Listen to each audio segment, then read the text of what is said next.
Our story begins in New Orleans after the year 2005, when the superhero Markus Clay, the third Amazing-Man, cousin to the second Amazing-Man, the late William Everett III, and grandson of the original Amazing-Man, the late William Everett Sr., apprehended a dangerous criminal by using his inherited ability to transform himself into whatever he touches. Then next, be approached by Power Girl Kara Zor-El and Earth 22 Superman after expecting their arrival by way of Hawkman to be recruited into the Justice Society of America. But first, he requested Power Girl and Superman assist him in removing a long flat-bottomed boat for carrying cargo out of the city due to the aftermath of Hurricane Katrina. Succeeding this in Battery Park, New York, at the headquarters of the Justice Society, Amazing-Man will be in attendance at a meeting to discuss neutralizing the homicidal, delusional, paranoid supervillain William Matthews, the self-proclaimed herald of the god Gog, who he planned on resurrecting before adopting his name, while using a lancing spear that channeled Gog's power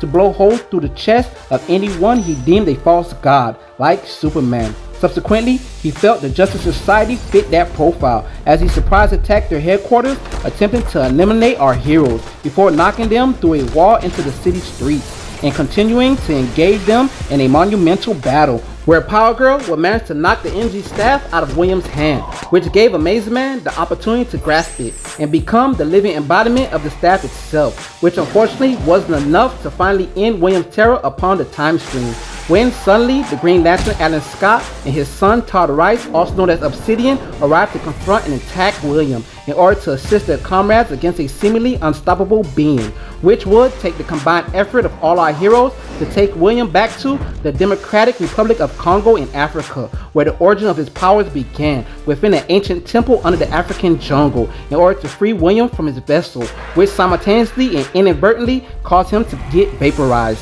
while bringing forth the rise of the ancient deity Cog himself, claiming to bring peace and salvation. So Mr. Terrific Michael Hart attempted to communicate with the 60-foot being, only to be ignored. So Amazing-Man explained to him it was because he didn't have a spiritual belief system, thus the reason he didn't receive a response. However, Mr. Terrific brushed it off as Cog's towering height preventing him from being heard, until Amazing-Man tried to initiate a reply from the god with only a whisper, which unsurprisingly and immediately received a response back, when suddenly and abruptly Cog headed towards a small village nearby where there were people dying from carbon dioxide, methane, and toxin after the volcanic eruption of Mount Nyiragongo. So Cog went on to surprisingly heal them from their illness, disease, and starvation, before explaining he was from a paradise planet known as the Third World, where he was cast out for not picking sides during a devastating war he condemned. Furthermore, while traveling across Africa's plain, performing miracles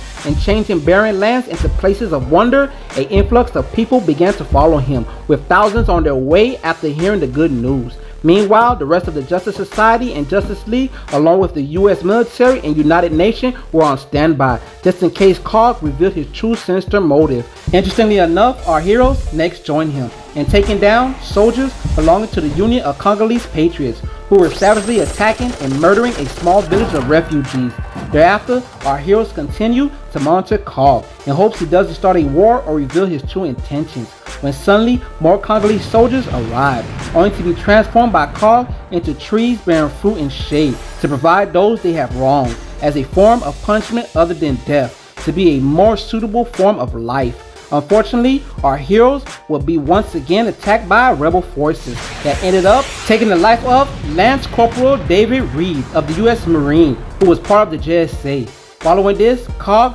resurrected him into his chosen herald that he would name Macog, that was made in his image, which was prior said by Earth 22 Superman would lead the world of superhumans down a dark and violent path, just like it did on his world. Subsequently, friction would build between our heroes, with those believing Cog and Macog shouldn't be judged for crimes they didn't commit yet, while the others felt otherwise. However, Amazing-Man and Citizen Steel, Nate Haywood, attempted to keep the peace. Following this, Amazing-Man would accompany Macog along with others to a toxic river that was killing the villagers and wildlife. So they had Amazing-Man absorb a blast from Ethan Avery, also known as Damage, to help change the trajectory of the river current in order for it not to stream into other villages. However, Cog took notice and rectified the problem our heroes were facing, before our heroes next took on some more murderous Congolese rebels that were upriver, continuously killing innocent men, women, and children, while purposely poisoning their river,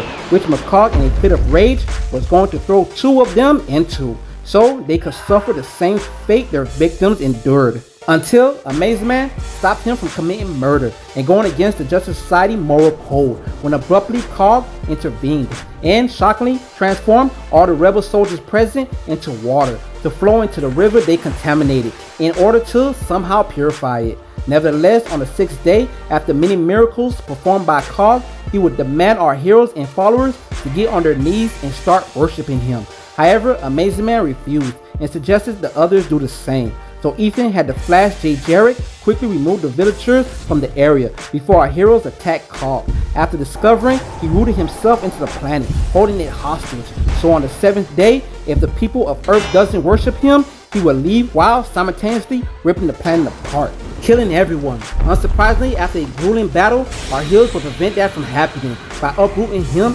and next decapitating his head from his body in order to take him to the edge of the universe, known as the Source Wall, to be imprisoned with the rest of the other gods from the third world. Succeeding this, Amazing-Man would leave the Justice Society of America to start his own team down south, which fell apart due to attitudes and complaints. So as time progressed, Amazing-Man will be seen in Dr. Fate's meditation room when he was suddenly visited by spiritual beings called the Older One, who the essence of Amazing-Man's elemental powers derived from, as they showed him how he could extend his powers and lend his abilities to others to form his own team as the champion of transformation. That being said, Markus Clay is DC Comics' third Amazing-Man.